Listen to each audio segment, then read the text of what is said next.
महाभारत के अनसुने और रहस्यमयी योद्धाओं की गाथा।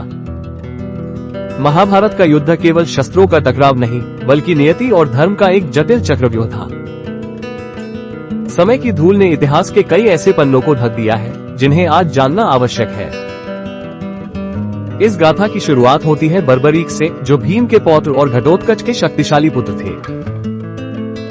बर्बरीक के पास 3 दिव्य बाण थे, जिनमें इतनी शक्ति थी कि वे क्षण भर में युद्ध समाप्त कर सकते थे। जब बर्बरीक युद्ध देखने निकले तो उन्होंने एक ऐसा संकल्प लिया जिसने सबको हैरान कर दिया। उन्होंने प्रतिज्ञा की कि वे युद्ध में हमेशा उसी पक्ष का साथ देंगे जो हार रहा होगा। ये संकल्प खतरनाक था, क्योंकि यदि कौरव हारते तो वे पांडवों की ओर और पांडव हारते तो कौरवों की ओर जाते।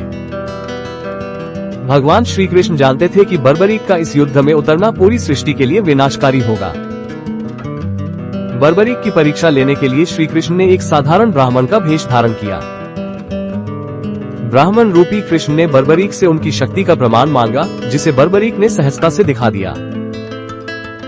तब श्री कृष्ण ने दान के रूप में बर्बरीक से उनका शीश मांग लिया, जो एक असंभव मांग थी।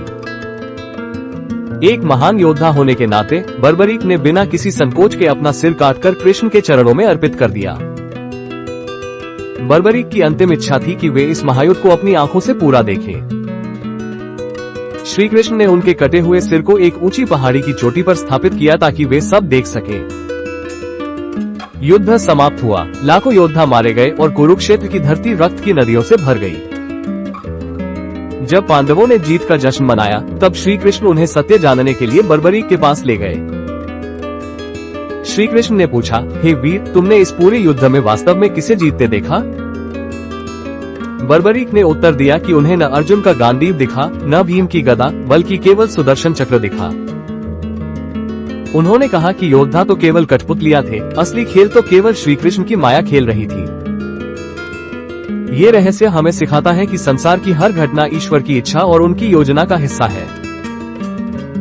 परंतु युद्ध की विभीषिका अभी समाप्त नहीं हुई थी। अश्वत्थामा का प्रतिशोध अभी बाकी था। अश्वत्थामा के माथे पर एक दिव्य मणि थी, जो उसे भूख, प्यास और बीमारियों से मुक्त रखती थी।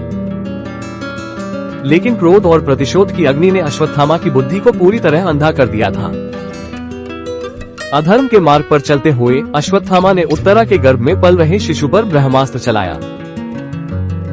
इस घोर पाप को देखकर श्री कृष्ण ने अश्वत्थामा को एक अत्यंत कठोर और भयानक दंड दिया।